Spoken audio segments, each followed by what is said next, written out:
C'est une décision favorable pour les membres de la Chambre de commerce qui ont été attirés à la barre par une citation directe par le sieur Biran Yaya Wane.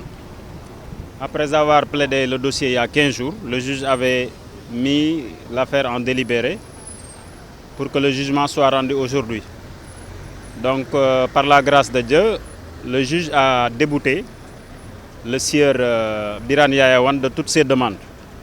Parce qu'il a considéré que les reproches, en tout cas les délits pour lesquels le sieur Biran Yaya Wane poursuivait les membres de la Chambre de commerce ne sont pas établis. Raison pour laquelle les soi-disant ceux qui étaient traînés comme prévenus ont été tous relaxés, donc blanchis par la justice.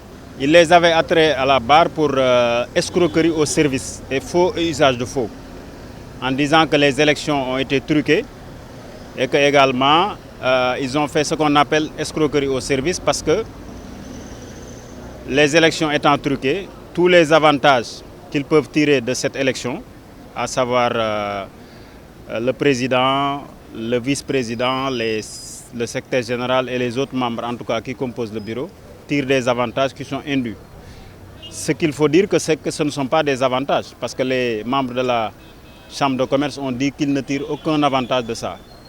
Mais toujours est-il qu'ils disaient que c'est des gens qui tiraient un avantage sur ces élections et que ces élections ont été truquées. Il y avait des faux qui ont été faits. Le ministère avait été manipulé, etc.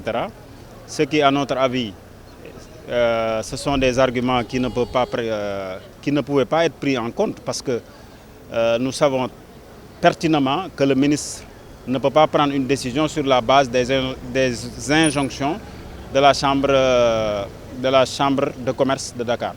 Raison pour laquelle tous les délits, le faux, usage de faux et l'escroquerie a été balayé d'un revers de main par le juge. Mais c'est normal parce que, je ne sais pas, ça appartiendra après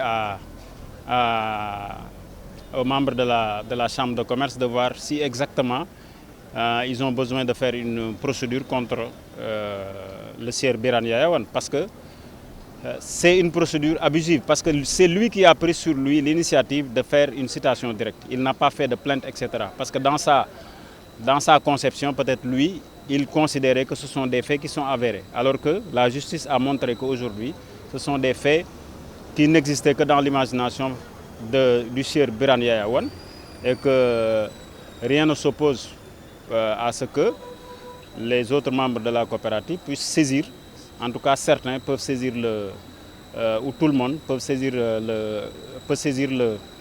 la justice pour dénonciation calomnieuse parce que c'était une citation qu'on appelle abusive et vexatoire. Je ne sais pas ce qu'il faisait au niveau de la Chambre parce que moi personnellement, ce que je sais de ce dossier, c'est que c'est un dossier qui a été initié certainement, peut-être soit Biran Yaya Wane a quelque chose, en tout cas,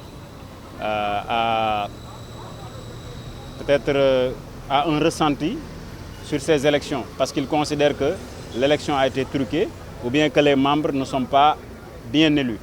Mais moi je pense qu'une élection qui a été convoquée par le gouverneur, le collège électoral a été convoqué par le gouverneur, la liste des électeurs a été bien déterminée par le gouverneur.